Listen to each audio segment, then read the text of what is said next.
AJ Vanderhoff, discussion 3. This is my first time doing this, so hope I do it right. Touch is one of the most fundamental parts of the human experience, but cultural differences in the norms for touching can cause problems in intercultural interactions. Provide examples of your touching norms that you believe differ for people from cultures other than your own.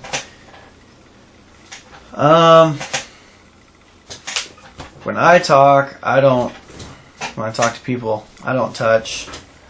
I know there are people out there that do, different cultures. I know when I went down south, I visited somebody down in the south, and they were a lot more like homey feel, like they did a little more touching when they talked to you, even though you didn't really know them. They bump you on the shoulder or whatever as they're speaking to you, and just kind of touch your shoulder and talk to you, and it was kind of weird. But that's one experience I had about as far as that goes. It made me kind of uncomfortable. Each culture socializes its members to speak at its preferred rate and volume. Can you think of instances when you have made judgments about others because they spoke louder or softer or faster or slower than you wanted? If so, what were the evaluations you made? Were these judgments connected to cultural differences in vocal communication?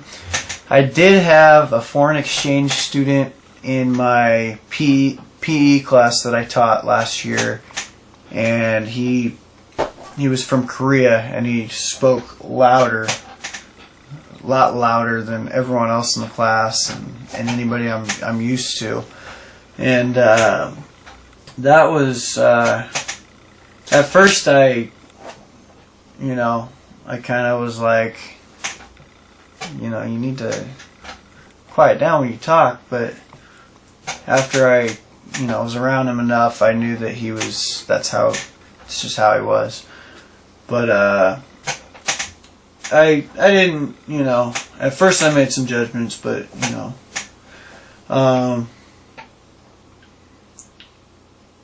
and I think it did have something to do with his culture, because everyone I've met that comes from Korea they've all felt this need to be louder when they speak. That's my opinion. I think I think it's a cultural thing. That might be how they do it over there.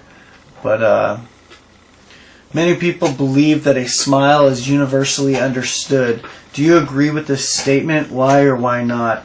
No, I don't agree with this one at all. I went to Beijing to play basketball a few years ago. I played basketball over there, and we had this interpreter / tour guide that would guide us around on our tour bus, and he would always have this smile on his face. It wasn't even a smile. I didn't think it looked like a smile. He wasn't. It was just when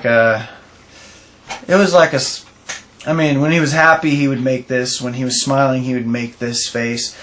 But what was weird was at the same time, when he was mad, he would make this face. And it was just really confusing. And, I just really don't think he knew what a smile was, to be honest with you. I think it was just an expression that he threw on his face whenever he was looking at other people for attention or something like that. But those are my opinions, and I hope I did this assignment right, because I haven't been able to do any of them. I've been out of town. Yeah, let me know what you think. AJ, signing off.